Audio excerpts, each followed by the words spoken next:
بسم الله والصلاة والسلام عليك يا حبيبي يا رسول الله. صلوا على الحبيب المصطفى عليه أفضل الصلوات وأزكى التسليم. السلام عليكم ورحمة الله تعالى وبركاته أخواتي الكريمات، إن شاء الله تكونوا كامل بخير وعلى خير. وصلقاكم لا فيديو تاعي هذه بأحسن حالة. شتا اللي نعرف ولا اللي ما نعرفش، من قريب ولا من بعيد، إن شاء الله كامل تكونوا بخير وعلى خير وبصحة جيدة، آمين يا رب العالمين. ومع هذا البرد ما يليق غير هذا الأكلات الشتوية اللي تدفي العظام أكيد. اليوم جيتكم بوصفة حمص. الحمص القسنطيني، دوبل زيت. هما يسميوه دوبل زيت. مشهور الطبق هذا عندهم، ويجي بنين عسل، يجي روعة روعة ما شاء الله. يعني ما فيه لا لحوم لا والو، ويجي هايل ما شاء الله. يعني روعة روعة. جربوه وردوا لي الخبر. أنا كنت رافقته بهذا المطلوع، مطلوع الفرينة، راني حاطته لكم في القناة، يجي هايل تاني ما شاء الله.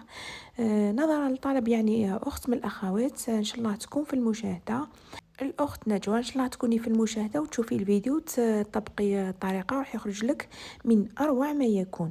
يجيك هذيك المرقة تاعو تجي عاقدة، يعني خاطرة تهبل ما شاء الله. ولا حبذا لو كنت تزيدي ديري مع هذاك المطلوع سخون الله الله ما عندي ما نحكي لك. شوفي الله يبارك في مشتيك المرق تاعو يجي خاطر، ولونه يجي هايل ما شاء الله. والبنة ما عندي ما نحكي لكم. هايل، يعني راهو ما فيه لا لحوم لا والو، بصح والله غالبنا ما شاء الله. هما لا سماوه دوبل زيت لانه يديروا له الزيت في البدايه وفي النهايه. ومن غير اطاله هيا نحطوا لايك ونروح نبداو في طريقه تحضير الطبق اللذيذ الشهي هذا. نقولوا بسم الله. لهنا اول حاجه الحمص تاعي كنت نقعته ليله كامله في الماء، مع عادي من الحنفيه والملح. ندير له انا نكثر له شويه ملح ونخليه ليله كامله، والغدوه نشلو مليح من هذاك الماء ونعاود له التشلال حتى يروح له الملح تاعو. هنا عندي بصله وعندي 3 فصوص ثوم. ما على باليش لا كانوا ما يديروا طريقه هكذا ولا لا هما ما على باليش لا يديروا البصله والثوم ولا لا انا نديرهم نشتي نديرهم في البدايه. التوابل عندي غير فلفل حلو ملح، وعندي ملعقه كزبر وكمون، نص نص، نص كمون ونص كزبر. هما يديروا له غير الكمون على ما اعتقد. المهم هنا كاينه اخت من الاخوات، عندي شحال من الاخوات قسنطينيه لهنا. قولوا لنا كان هكذا الطريقه والله لا بصح كي درتو هكذا جاي هبل ما شاء الله. لهنا كيما شفتوني رحيت هذاك البصل والثوم ودرت توابل كامل معاه ودرت شويه ماء. رحيت كلش مع بعضه. خينا ديما نشتي نرحي كلش مع بعضه، ميم التوابل واللحوم في مع البصل والثوم يترحيو. وكبيتهم فوق هذاك الحمص، ونزيدو اكيد مقدار فنجان تاع زيت عادي، زيت نباتي. ونحركو مليح هذيك المكونات ونديهم نحطوهم فوق النار، ونخليوهم يتقليو على نار هاديه مده ربع ساعه. شوفوا درت مقدار يعني فنجان تاع زيت. علاه يقولوا له دوبل زيت؟ لانه في هذه المرحله يديروا له الزيت، وكي يطيب ويخلص ويحطوه يزيدوا ثاني يديروا له الزيت. هذا هو على سماوه دوبل زيت. والبنه بنين بنين، يعني بنين ما شاء الله ما عندي ما نحكي لكم. يعني راهو بدون لحوم بصح بنين. هنا حطيت الكوكوت تاعي كما راكم تشوفوا، ونغلق عليها باحكام، ونخليها تتقلى في غرضها مده ربع ساعه على نار هاديه.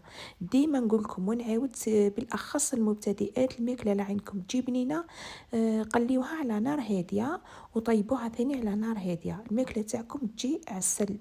مره على مره نروح نحرك الكوكوطه باش ما تلصقليش هذيك الحمص تاعي حتى نتقلات لي وتذبل هذاك البصل مليح هاو كيما راه موضح في الفيديو. مهم. الا هنا نروح نمرق اكيد بالماء يكون غالي، يعني كنت حطاته من جهة أخرى يغلي فوق النار، لأنه الحمص كنت تمرقوه بالماء البارد ثم يولي. حنا في الصيف نقولوا يقرزن، ما على باليش نتوما واش تقولوا في المناطق تاعكم. يقرزن يعني يحبس ما يطيبش مرة. كي تشوكي وهو يكون سخون تشوكيوه بالماء البارد ثم يحبس. هنا كيما ما شتوني مرقت حتى نتغطى لي الحمص تاعي. يعني درت انا الحمص طاوة ناقصة 2 أصابع حمص. مرقتها بطاوة مملوءة قد ما مغلي كما شفتوني غليته مليح، وسكرت الكوكوطه تاعي، درت الصفاره وخليتها ساعه كامله وهي طيب على نار هاديه، ما حليتش عليه مره. بعد ساعه حلو عليه لقيتوه طاب. كملوا طريقه لقيتوه مزال. ها هو انا درت معاه مطلوع كما قلت لكم تاع الفرينه.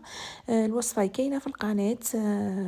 بعد نحط لكم في صندوق الوصف، تلقاو ثم الرابط تاع الفيديو اللي يعجبهم المطلوع هذا يحبوا الوصفه، راكم نحطها لكم في صندوق الوصف. صندوق الوصف اضغطوا برك على عنوان الفيديو يدخلكم مباشره لصندوق الوصف. شوفوا الله يبارك يجي هبل خفيف وقطني ما شاء الله.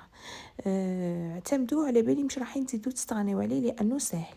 لهنا بعد ساعه هاني رحت حليت الكوكو تاعي، نشوف الحمص تاعي كان لقيته طاب. ها هو نكمل الوصفه تاعي. لقيته ما طابش نولي نقلبو ونسكر عليه ونخليه يطيب. هنا لقيته طاب. ها هو طاب ما شاء الله. لهنا واش ندير؟ نجيب الطاس تاعي تاع البغاء ونحي شويه حمص مع المرق، ما نحيش غير الحمص برك، نحي معاه شويه من هذاك المرق تاعي ونشوفوا كيف ما نكملوه. هذه هي العفسه به بعد تجينا المرقه تاعنا خضراء ملبيه يعني عاقده. نحي معاه شويه من هذاك المرق ونشوفوا واش نضيفوا له.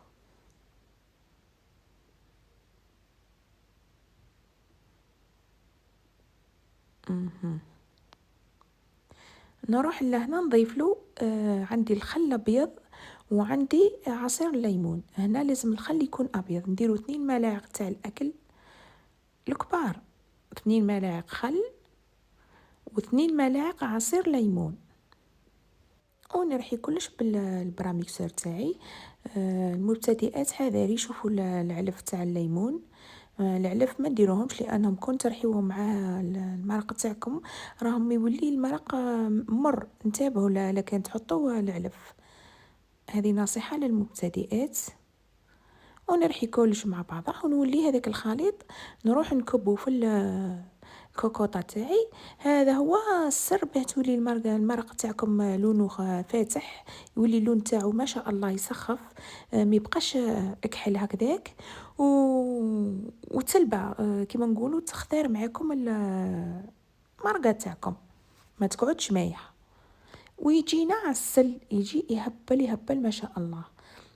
هاني رحيت مليح مليح. شوفوا نروح نكب دوك الخليط هذا في الكوكوطه تاعي ونسكر ونخليها 10 دقائق ونطفي عليها.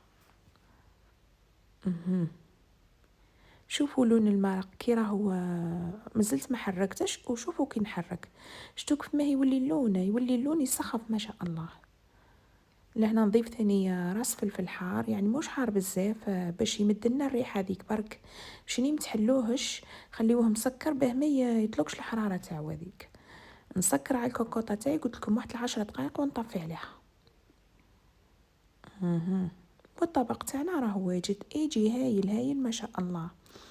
جربوه وان شاء الله تكون الاخت في المشاهده اللي قالت لي عليه وتعتمد الطريقه، وباذن الله تعجبها. على بالي راح يعجبكم.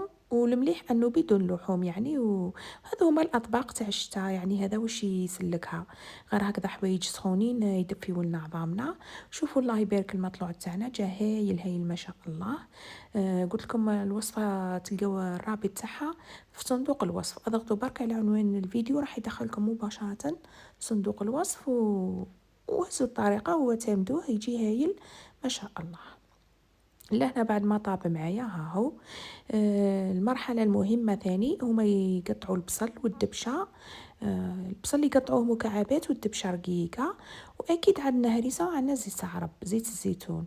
نحط البصل تاعي نرشو كيما راكم تشوفوا، ونزيد ندير الدبشه تاعي، وزينت غير بهذيك شريحه الليمون يعني انا درنا له في البدايه حطيتها برك ديكور.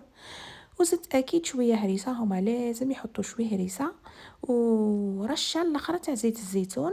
هذا علاش سماوه حمص دوبل زيت، لانه يديروا له في البدايه وفي النهايه الزيت.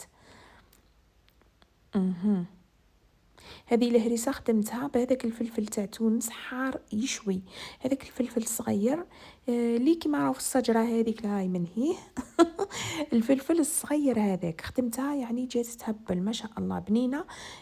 بصح مخيتي حاره حاره بزاف، يعني تحطوا غير صغبة منها الطبق تاعكم يولي يسنسر بالحرارة.